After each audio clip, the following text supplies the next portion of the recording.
Hey everybody, welcome back to another thrilling episode of watching me glue things together and then turn them into sawdust. Pretty excited about this video. Pedestal table that my wife wanted built. I told her I could do it initially and then started having some second thoughts, but worked it out and I think it all turned out great. This is all cherry lumber, slightly different sizes that I got on Craigslist. Got a pretty good deal on it. So went and picked that up. I think the biggest thing about this table and getting it done well was the pre-planning here, drawing out. I got the arch cut out that I want the curve I want the legs to have, and then kind of traced the 3/4 material in, so I knew what sizes I needed for everything. Normally I don't do this, but this project was on the upper ends of my capabilities, so I needed to spend a little extra time planning and thinking this out. Here we just cut all the top is going to be 40 inches, so I'm just cutting all these 8-foot boards down. It's a lot easier for me to get a straight edge on the table saw with a 4-foot board than it is with the 8-foot board. So picking out the nicest ones for the top and then getting everything squared up so I get a nice tight glue up on the top. I don't have a joiner, so I got a joiner plane here that I'm trimming all the edges down, at least to get one good flat edge to make sure that glue up goes well on the top. And then here everything was just a little bit of a different thickness, 32nd to an 1/8, so I'm just kind of buzzing everything through the planer. I don't really have a set thickness I was going for here. I'm about 3/4 of an inch thick on the top. But just wanted everything to be uniform and make things easier for me on the back end. Here are all the pieces for the top. Just glue and biscuits for the whole thing, gluing together a big square to cut the circle out with. Just using this little router jig, cutting my, I think it's 42 inches I'm using for the top. I just took a piece of fiberboard and I hot glued my my router to that. I made 3 or 4 passes, and then I got that little dowel in the middle. I'm cutting on the underside of the table here, so you'll never see that hole in the middle. That pretty much wraps up everything we had to do for the top, so we set that off to the side, and now I'm making the pedestal here. So again, getting a bunch of boards, cut the thickness, and then flatten them all out here. Again, the bottom ring is a bunch of circles that I'm going to turn on my lathe, and I need all those circles to be the same thickness, so when I glue them up they don't blow up on the lathe. I was a little concerned about that, but it all seemed to work out pretty well. I think there's 14 circles that get glued up, 7 top, 7 bottom, to make that flared pedestal. And on the ends here I marked the diameter of the circle, so 24 all the way down to 6-inch circles, and then the middle post is about 4 or 5 inches blended all together. Find all the centers here so I can cut these circles on my table saw. Like I said, I don't have video of me cutting all 14 circles, but they're all done the same way. Just buzz them out on the table saw real quick, and I just move that nail in the middle of my jig to get all the circles cut. Does a pretty good job for me.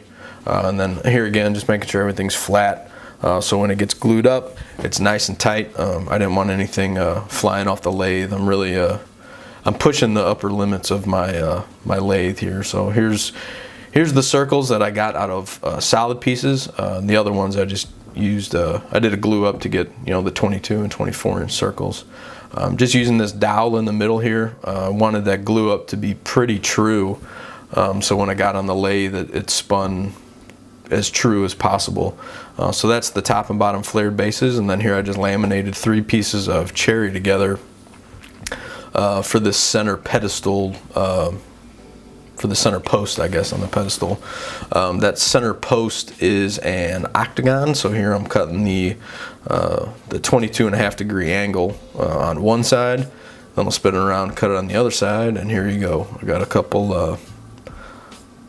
22.5 degree triple ply cherry pieces, The ends are kind of junky, but this thing is way longer than I need it, so I'll come back and clean those up once the glue up's done.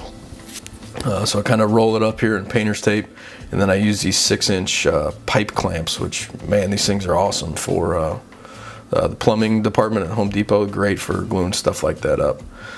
So here's where we're at, ready to throw it all on the lathe. Pretty happy with it so far, and just keeping my fingers crossed that it turns out. Here I'm using the world's biggest glue stick to fill that void in the middle so I can get it on my lathe, and I'm really not using that much glue. I'm just super impatient and didn't wait for it to get hot enough. So here we are, back on the lathe, and I thought I would turn this piece first. That way I have the tenons on each end of the post that I can size into the top and bottom individually.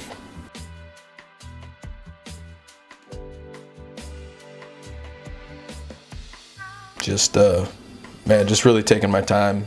I think this whole the lathe process here between this center post and the top and the bottom for the base, it was probably about 12 hours combined.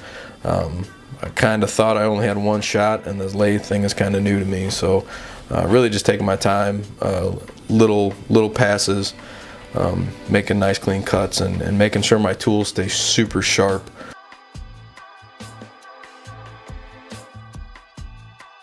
Here we are putting on the top and bottom pedestal. I spin the motor outboard here 90 degrees to turn the top and bottom base. I got a J tool rest on the other side. It kind of wraps that profile. I think the biggest thing here was just staying nice and slow, keeping super sharp tools to get nice clean cuts, and making sure that as I turn that wood away, nothing comes apart. But like I said, it took me a little while, but I think taking my time paid off, and it turned out great.